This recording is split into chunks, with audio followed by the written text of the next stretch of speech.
住喺紐西蘭65歲或以上嘅長者，究竟點樣先至可以每年慳返幾千蚊 GP 嘅診症費呢？今日我哋一齊嚟睇下。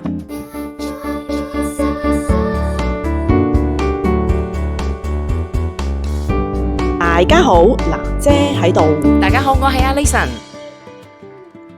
喂，Alison啊，係嗱，人人都話啦，年紀大咗，咁醫療開支咧就可能咧會係自然咁樣上升啦。咁講法咧都好合理嘅。咁喺紐西蘭啦，65歲以上人士領取緊 NZ Super， 咁會自動咧獲得一張 Super Gold 卡。咁呢一張卡咧提供咗好多私人商會嘅折扣啦，同埋優惠嘅。咁就例如健身房嘅會籍啦、健身班啦、健康服務啦，可能係按摩啊或者針灸啦、脊椎矯正咁樣嘅折扣嘅。超市啦、麥當勞等等啦。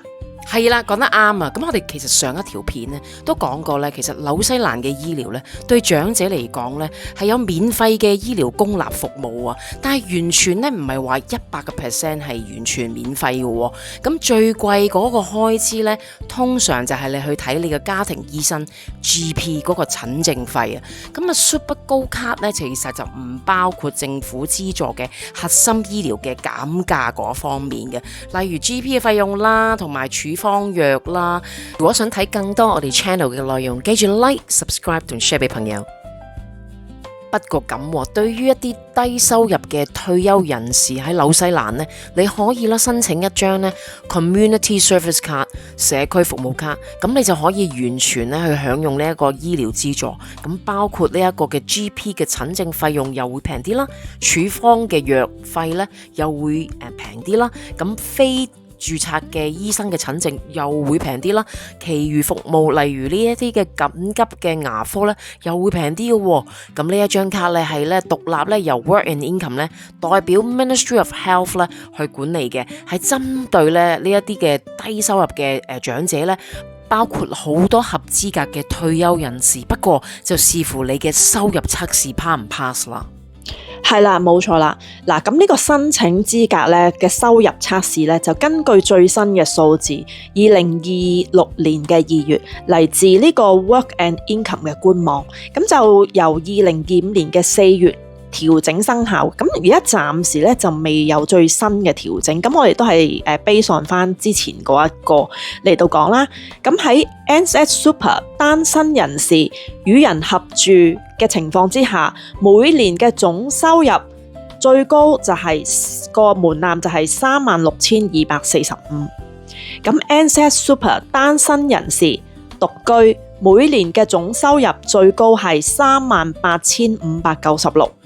咁 NZ Super 夫婦兩人冇受養子女，合共每年嘅總收入最高係57,894嘅。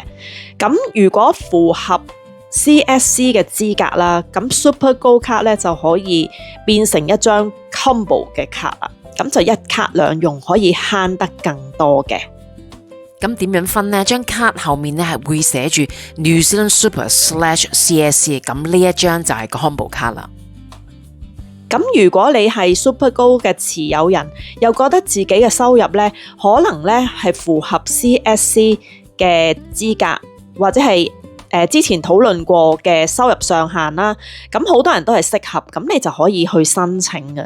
咁就打俾呢個 Work and Income 65歲以上嘅熱線0800-552-002，或者係上網經呢個 My MSD 申請，佢哋咧都會確認，同埋如果你嘅資格咧係合乎呢個攞呢個卡嘅情況嘅，咁就算發呢一張 combo 卡咧，最準確嘅最新資料咧，亦都係可以喺上網喺個官網嗰度咧去查翻清楚啦。咁因為你知官網嘅嘢成日都會改嘅，咁啊最好咧都係 check 翻官網為準嘅。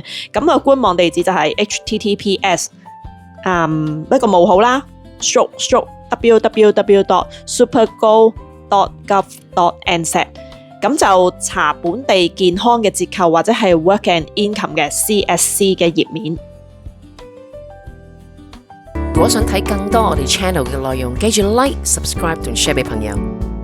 拜拜。拜拜，下次再見。